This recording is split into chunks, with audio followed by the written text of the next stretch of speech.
هل ينظرون إلا الساعة أن تأتيهم بغتة وهم لا يشعرون الأخلاء يومئذ بعضهم لبعض عدو إلا المتقين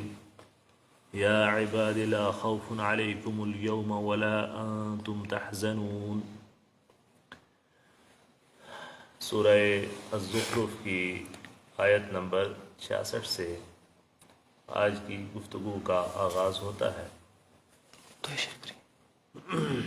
اللہ رب کریم نے کفار مکہ کی راہ حق سے روگردانی اور اعراض کی اسی روش اور اسی فطرت کا تذکرہ کرتے ہوئے فرمایا هل ينظرون الا الساعہ، کیا کفار مکہ نہیں انتظار کرتے مگر قیامت کا،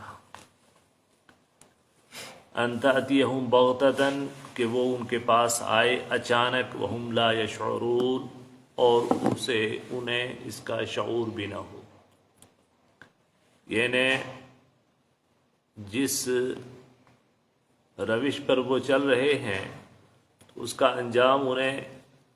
تیزی کے ساتھ قیامت کی طرف لے جا رہا ہے، اور ظاہر ہے کہ وہ آئے گی، اچانک آئے گی، اس کا انسانوں کو شعور پہلے سے نہیں ہوگا،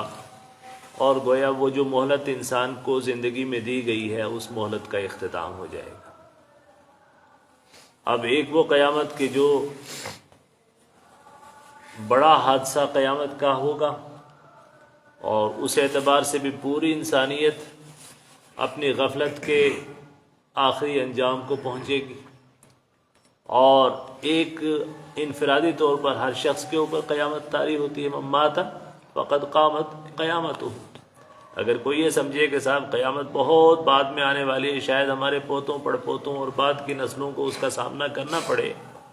تو انفرادی طور پر ہر شخص کو اس قیامت سے گزرنا ہوتا ہے، من مات فقد قامت قیامتہ۔ تو فرمایا کہ هل ينظرون ای کفار مکہ ای ما ينتظرون الا الساعة ان تأتیہم بغتۃ ای فجأة وهم لا يشعرون بوقت مجیئها قبلہ، کہ وہ تو صرف اس بات کا انتظار کرتے ہیں کہ اب قیامت آئے اور اچانک آئے گی، اور انہیں اس کا شعور بھی نہ ہوگا۔ اور پھر قیامت میں کیا ہوگا؟ الاخلاء یومئذ بعضهم لبعض عدو الا المتقین، قریبی دوست، الاخلاء خلیل کی جمع، قریبی دوست، اور کس چیز کی بنیاد پر ان کی دوستی؟ علی المعصیۃ فی الدنیا، دنیا میں گناہ گاری پر، گناہ پر جن کی دوستی اور ان کی قدر مشترک یہ تھی کہ وہ برائیوں میں ایک دوسرے کے ساتھی تھے، یومئذ ای یوم القیامت، قیامت کے دن، بعضهم لبعض عدو، ان کا بعض کا دشمن ہوگا، الا المتقین، مگر متقی لوگ، المتحابین فی اللہ علی طاعتہ فانہم اصدقاء، اللہ سے محبت کی بنیاد پر جو ایک دوسرے کے ساتھ تعلق رکھنے والے ہیں وہ اس دن اللہ تعالیٰ کے ہاں قریبی دوست ہوں گے۔ اور یہ خلت محبت کی سب سے آخری درجہ ہے اور سب سے اعلیٰ ترین درجہ ہے۔ امام ابن قیم رحمہ اللہ نے کتاب لکھی ہے روضۃ المحبین، اس میں انہوں نے اسی موضوع کو پوری کتاب میں ڈسکس کیا ہے کہ ایک انسان کا دوسرے انسان کے ساتھ جو تعلق ہے، یا ایک انسان کا کسی چیز کے ساتھ جو تعلق ہے، وہ تعلق ترقی کرتے ہوئے کن درجات سے گزرتا ہے، اور وہ محبت کتنے درجات کی ہوتی ہے۔ اس کی ابتدا انہوں نے علاقہ یا تعلق سے کی ہے، اور انتہا جس پہ کیا، جن 10 اقسام کا ذکر کیا ہے، اس میں خلت کو اعلیٰ ترین درجہ دیا گیا ہے۔ اور یہاں دلچسپ بات یہ ہے کہ امام ابن قیم رحمہ اللہ کی جتنی کتابیں آپ پڑھیں ہیں وہ بہت گہرے علمی موضوعات پر وہ کتابیں ہیں، تو یہ کتاب ان کے عام موضوعات سے میچ نہیں کرتی جو انہوں نے روضۃ المحبین لکھی ہے۔ اب آپ پڑھیں تو اس میں بہت زیادہ عشق اور محبت کی جو رموز ہیں اس پر گفتگو کی گئی ہے۔ تو سلف الصالحین کے، اور یہ طالب علموں کے لیے بڑی عبرت اور اس کی نصیحت کی بات ہے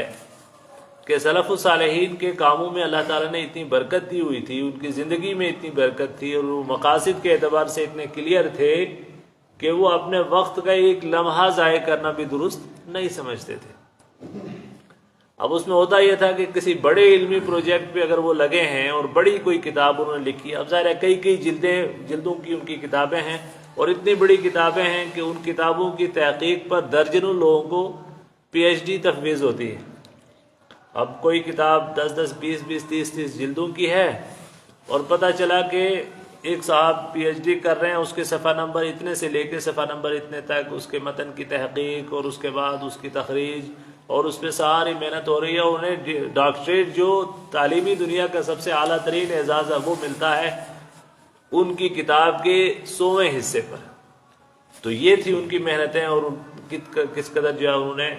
سنجیدہ قسم کی، جب وہ کتاب لکھنے کے بعد کچھ دن کے لیے ریسٹ کرنا چاہتے ہیں تو پھر ریسٹ بھی ان کا یہ ہوتا تھا کہ کسی دلچسپ موضوع پر کوئی چھوٹی موٹی کتاب لکھ دیتے۔ اب وہ اس میں روضۃ المحبین امام ابن قیم نے لکھی،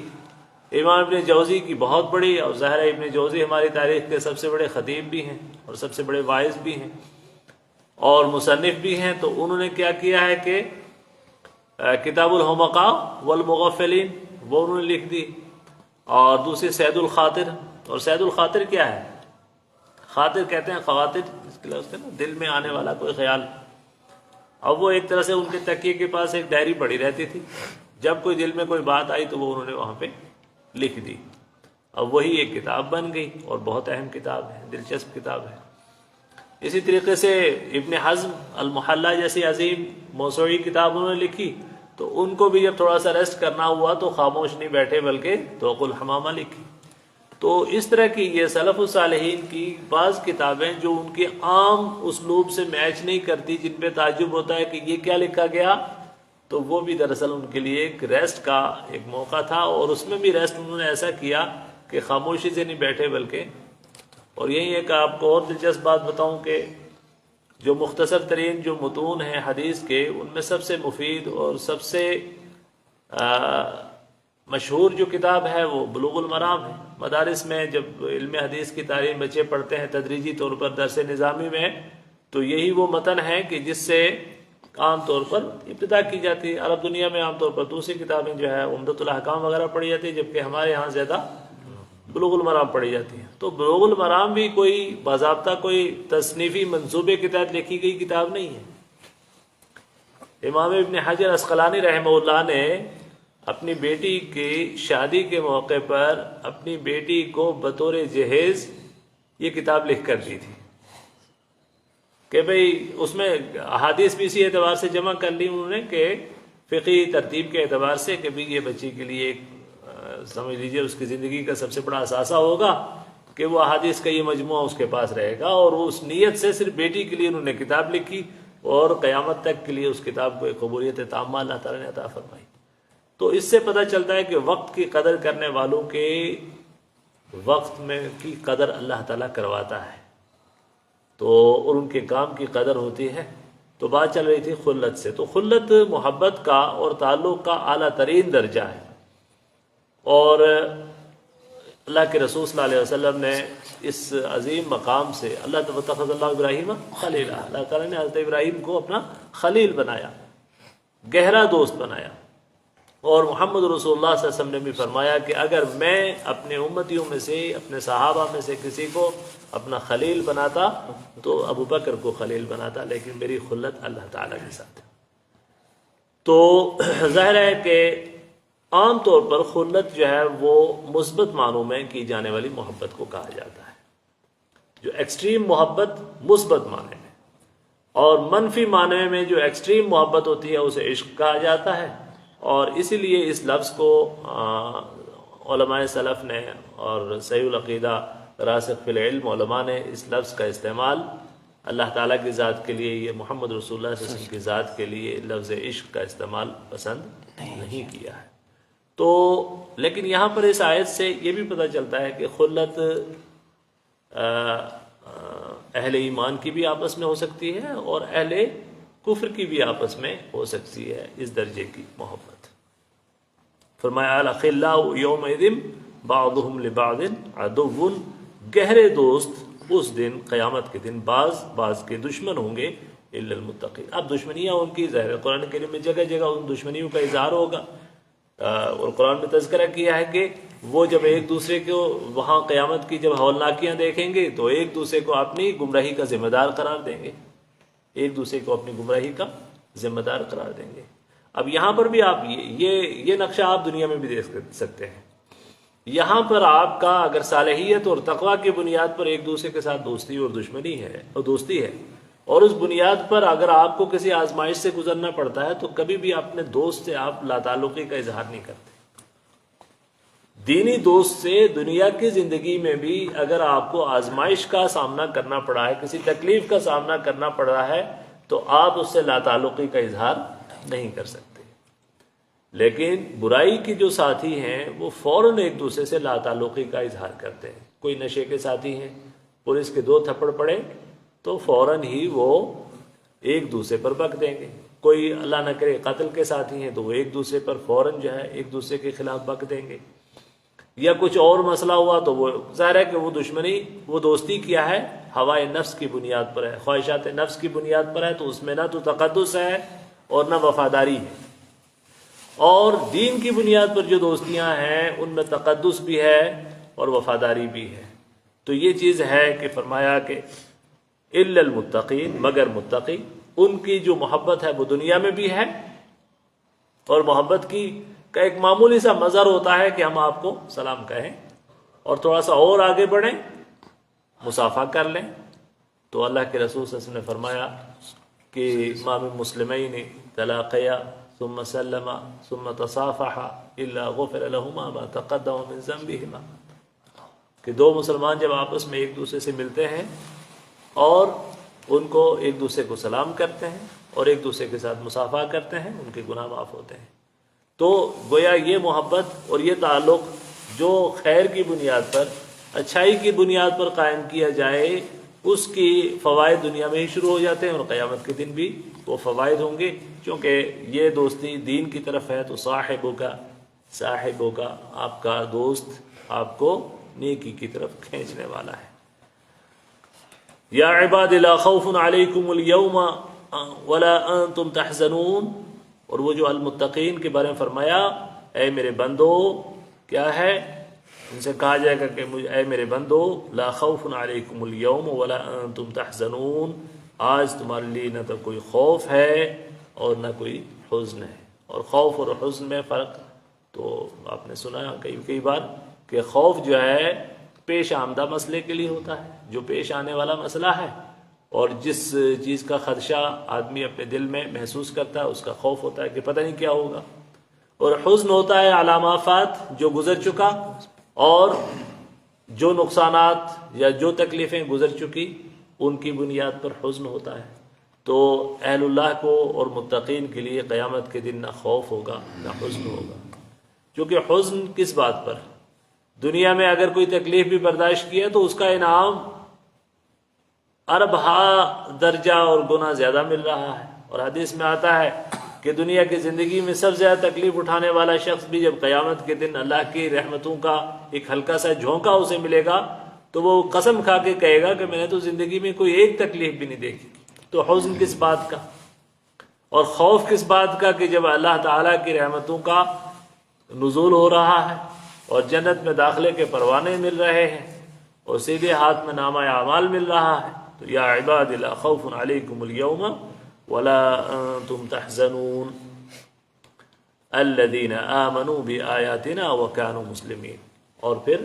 ان لوگوں کے اوصاف بتائے جا رہے ہیں کہ جو اللہ کے اس انعام کے اور اس پروانے کے مستحق قرار دیے گئے ہیں.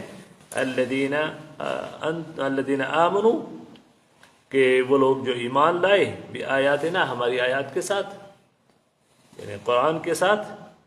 وَكَانُوا مُسْلِمِينَ، اور وہ مسلمان تھے. اور ظاہر ہے قرآن کریم میں جب آیات لفظ استعمال ہوتا ہے وہ 2 معنوں میں استعمال ہوتا ہے. ایک آیات متن کے طور پر قرآن کریم اور ایک آیات نشانی کے طور پر جو معجزات انبیاء کرام کو ملتے ہیں یا عام طور پر اللہ تعالیٰ کی تخلیق کے اظہار جو قیامت دنیا کے اندر ہیں وہ سارے کے سارے بھی جو ہیں آیات کے معنی میں استعمال ہوتے ہیں. ادخلوا الجنت انتم وازواجکم تحبرون، داخل ہو جاؤ جنت میں تم، وازواجکم اور تمہارے جوڑے یا تمہاری بیویاں، زوجاتکم، تحبرون تسرون و تکرمون، خوشی کے ساتھ اور تکریم کے ساتھ،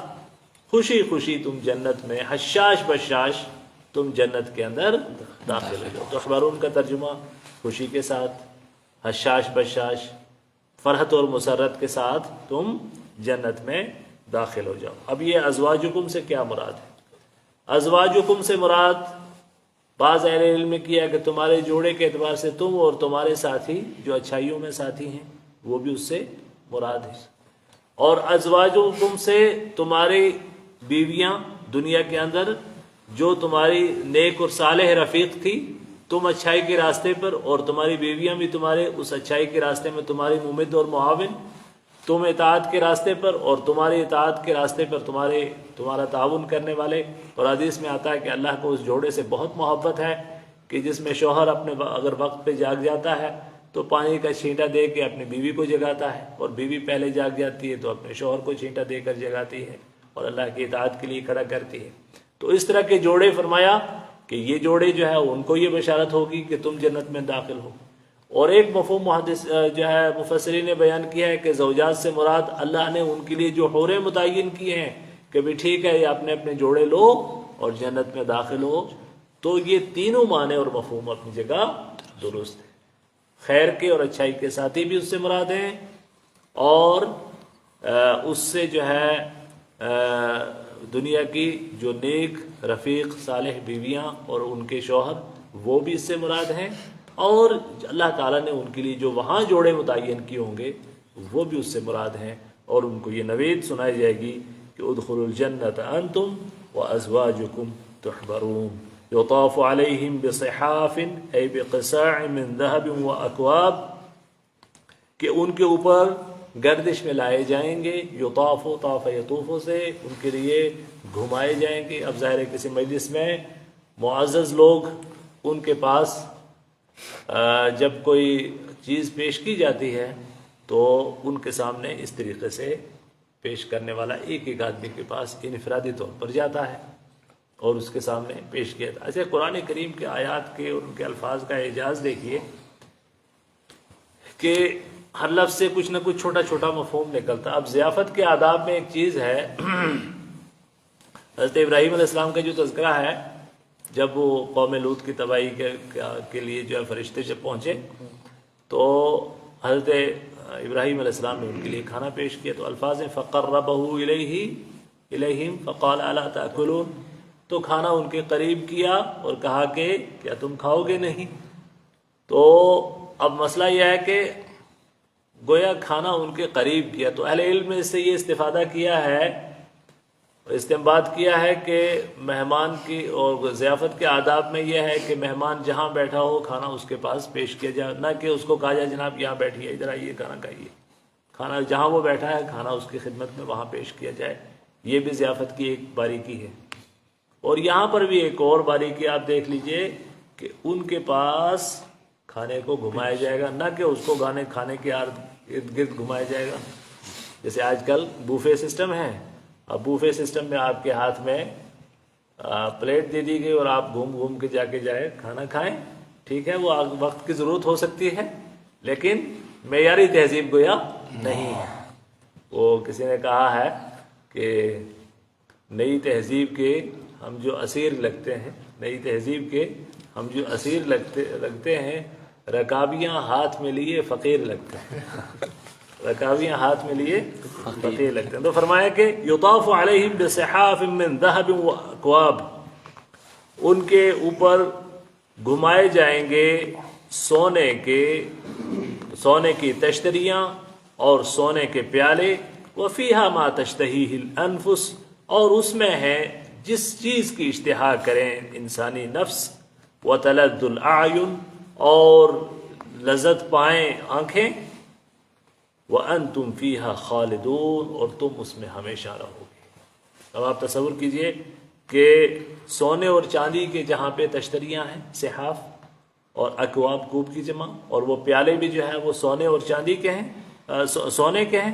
اور وفیہا ما تشتہیہ الانفس، اور اس میں وہ سب کچھ ہے کہ جو انسان کی نفس کو اچھا لگے گا۔ تو گویا جنت کو کچھ لوگ مذاق اور سخریے کا موضوع بناتے ہیں۔ کبھی جنت کی جو حوریں ہیں ان کی تعداد 70 پر بحث ہوتی ہے، مذاق اڑایا جاتا ہے۔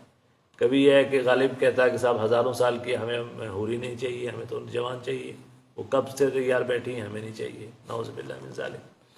اور کبھی جو ہے کسی چیز کے حوالے سے بات ہوتی ہے، تو یہ وہ لوگ ہیں کہ جن کی نگاہیں آخرت کے تصور سے عاری ہیں، اور ان کے لیے سب کچھ ایک کھیل اور مذاق ہے، اور پھر بحثیں ہوتی ہیں، اچھا وہ فلاں چیز بھی ملے گی، فلاں چیز بھی ملے گی۔ اللہ نے فرمایا وہ سب کچھ ملے گا جسے انسان پسند کر سکتا ہے۔ اور یہاں پر جو ہے اس حوالے سے بحث ہوتی ہے کہ مردوں کو اگر حوریں ملیں گی تو عورتوں کو کیا ملیں گی۔ تو جب اللہ نے فرمایا وَفِيهَا مَا تَشْتَهِيهِ الْأَنفُسُ، جب انسان کی ضرورت حوریں ہیں تو کیا خواتین کو ان کا جوڑا ملے گا، اور اس کی کیفیت کیا ہے؟ اور بعض اہل علم نے بڑی خوبصورت بات کہی ہے کہ مردوں کے لیے عورتوں کا تصور جس انداز کا ہے، اور ان کے لیے جو حوروں کو بطور نوید اور خوشخبری کی ان کے لیے تذکرہ کیا گیا ہے، اگر عورتوں کو بھی یہ کہا جائے، نیک خواتین کو، کہ آپ کو شوہر وہاں ملیں گے، تو یہ چیز ان کی حیا اور شرم کے فطری جذبے کے خلاف تھی کہ ان کو کہا جائے کہ تمہیں اچھے شوہر ملیں گے۔ تو اللہ تعالیٰ نے اس تذکرے کو ختم کر دیا ہے اور یہ فرمایا کہ وَلَكُمْ مَا تَشْتَهِي الْأَنفُسُ، تمہارے نفسوں کے لیے جو چیز اچھی ہے وہ تمہیں وہاں پر ملے گی۔ وَتَلَذُّ الْأَعْيُنِ، اور وہ چیز کہ جس سے نگاہیں لذت پائیں۔ اب دنیا میں ہم اپنی نگاہوں کو جن چیزوں سے لذتیں دیتے ہیں اور جن چیزوں میں لذتیں محسوس کرتے ہیں، اور تصور کر لیں کہ آخرت میں کی لذتیں پھر شاید ان لذت تلاش لوگوں کے لیے نہیں ہوگی۔ یہاں ہماری نگاہیں اگر قرآن کریم کی آیات سے لذت پائیں، اللہ کی نعمتوں کے چیزوں سے اگر لذت پائیں، تو وہاں جا کے ان آنکھوں کو پھر وہاں لذتیں اسی اعتبار کی ملیں گی۔ وَأَنْتُمْ فِيهَا خَالِدُونَ، اور تم اس میں ہمیشہ رہو گے۔ اب آدمی کو جب دنیا کی زندگی میں کوئی اچھی نعمت یا کوئی اچھی چیز ملتی ہے تو پھر اس کے زائل ہونے کا خطرہ سب سے پہلے ہوتا ہے، اور اس کو انشور کرنا چاہتا ہے آدمی کہ کسی طریقے سے یہ چیز زائل نہ ہو جائے۔ تو وہاں پہ یہ ڈاؤٹ بھی ختم کر دیا کہ وَأَنْتُمْ فِيهَا خَالِدُونَ، تم اس میں ہمیشہ رہو گے۔ وَتِلْكَ الْجَنَّةُ الَّتِي أُورِثْتُمُوهَا بِمَا كُنْتُمْ تَعْمَلُونَ، اور یہ وہ جنت ہے کہ جس کا تمہیں وارث بنایا گیا ہے بسبب اس چیز کے جو تم عمل کرتے تھے۔ تمہارے عمل کے جزا کے طور پر اللہ تعالیٰ نے تمہیں اس جنت کا وارث بنا دیا۔ آپ کے پاس جب کوئی چیز وراثت میں، آپ کو کوئی چیز ملکیت میں آتی ہے، تو ملک کے مختلف اسباب ہوتے ہیں۔ کبھی آپ کسی چیز کو خرید لیتے ہیں، کبھی کوئی آپ کو گفٹ کر دیتا ہے، کبھی آپ کسی چیز کو جیتتے ہیں، اور کبھی آپ کسی چیز کو وراثت میں حاصل کرتے ہیں۔ تو آدمی اپنی مملوکہ چیزوں میں سب سے محفوظ چیز وراثت والی چیز کو سمجھتا ہے، اور سب سے زیادہ اس کا دل مطمئن ہوتا ہے کہ صاحب یہ تو پکی ہے، یہ کہیں نہیں جانے والی، یہ میری وراثت ہے۔ تو اللہ نے فرمایا کہ جنت تمہیں گویا وراثت میں ملے گی، اورثتموہا، تمہارے استحقاق اور تملک کی جو اعلیٰ ترین کیفیت ہے وراثت والی، گویا وہ تمہیں حاصل ہوگی جنت کے سلسلے میں، بما کنتم تعملون، بسبب اس چیز کے کہ جو تم نے نیک عمل دنیا کے اندر کیے۔ حالانکہ ہمارے نیک عمل کی حیثیت کچھ بھی نہیں ہے، ہم اللہ تعالیٰ کی رحمت کے ہی جو ہے متلاشی اور اس کی تلاش کرتے ہیں۔ خود اللہ کے رسول صلی اللہ علیہ وسلم نے فرمایا کہ